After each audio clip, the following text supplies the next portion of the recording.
Good morning on this gorgeous Monday morning, November the 23rd, 2020.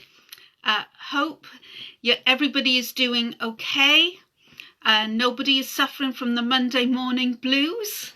So I'm here this morning to give a reading from Acts 13 to 22. So I'm going to begin. So it says this: from Paphos, Paul and his companions sailed to Perga in Pamphylia, where John left them to return to Jerusalem. From Perga they went on to Pisidian Antioch. Had to be careful how I said that. On the Sabbath they entered the synagogue and sat down. After the reading from the law and the prophets, the leaders of the synagogue sent word to them, saying, "Brothers, if you have a word of exhortation for the people, please speak." Standing up, Paul motioned with his hand and said, "Fellow Israelites and Gentiles who worship God, listen to me. The God of the people of Israel chose our ancestors. He made the people prosper during their stay in Egypt. With mighty power, he led them out of that country. For about 40 years, he endured their conduct in the wilderness. And he overthrew 7 nations in Canaan, giving their land to his people as their inheritance. All this took about 450 years.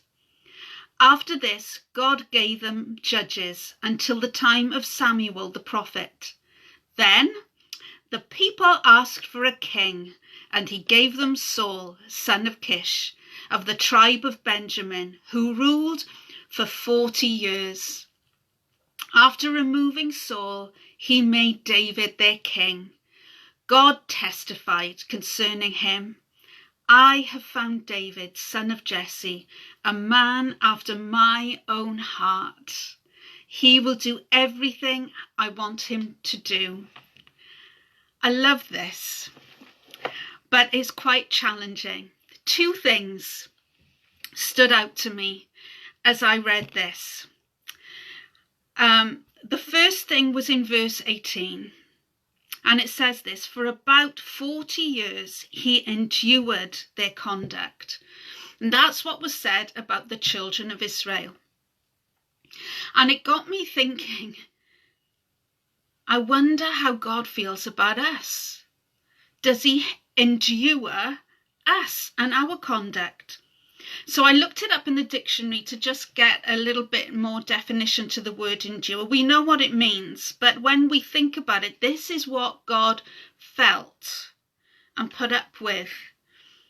Such is his love for his people. It says endured, to suffer something painful or difficult, remained firm under suffering, to undergo especially without giving in, to tolerate. That's how God behaved towards the children of Israel. That he was prepared because of his love to endure their conduct. So that's the first thing I want us to think about this morning. But the other thing that really struck me was this. And it was the last part of the reading in verse 22. Just at the end, it says this: after removing Saul, he made David their king. God testified concerning him, "I have found David, son of Jesse, a man after my own heart. He will do everything I want him to do." That just blows me away. That David was considered a man after God's own heart. That's how God saw him. And I started to think, how would it look if we as individuals, before we did anything, thought how what we did would affect God's heart towards us? Before we speak, before we behave, before we carried out tasks, when we think something. I looked up in 2 Samuel 12, and it was that encounter that David had with Nathan after he'd behaved sordidly towards Bathsheba and her husband. And Nathan said, well, God said through Nathan, what you have done in secret will be brought out into the light. I wonder if some of the things we have thought or the things we've done in secret, if they were brought out into the light, how would we feel? So before we think and before we do anything, how would we behave if we thought how what we thought and did affected God's heart towards us? Before we gossiped, how we treat others, how we sent a text or an email or made a comment on Facebook. I wonder before we did anything, if we considered how it would affect God's heart towards us. I wonder how we would act. I wonder what we would do. As I thought about this, I thought about something else, and I managed to find something this morning. I don't know if you can see that. It's still done up after me wearing it many years ago. But this little bracelet became really popular in the early 2000s. And it says WWJD, and it's what would Jesus do? And I can remember we did a holiday club and we gave these out to over 100 children to wear so that they would try and remember before they did anything, perhaps to try and consider what would Jesus do. I wonder if we had this tattooed on our hearts before we did anything and considered, what would Jesus do? How would Jesus act? What would Jesus say? What would Jesus type? I wonder how different we would be as God's people. And I wonder how others would see us. Because it's not just, it is about how God sees us, but it is about our conduct in front and before other people as well.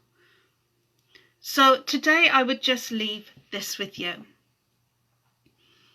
Before we do anything, and before we say anything, what if we take a moment to consider God's heart towards us?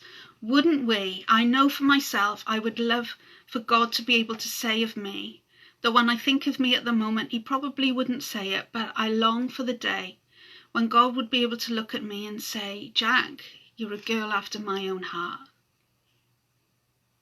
Let that be our aim, and let that be our prayer. Lord Jesus, let it be said of us, your people, that we are people after your own heart. May we consider what we do, what we say, and what we think before we do anything. May we consider how you feel, how you would feel. And Jesus, what would you do?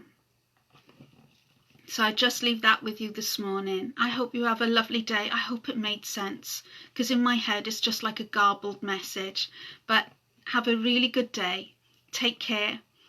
Keep safe. And remember, before you do anything, think. I think it's back to front on your screen, but I know it is on mine. What would Jesus do? Take care. God bless.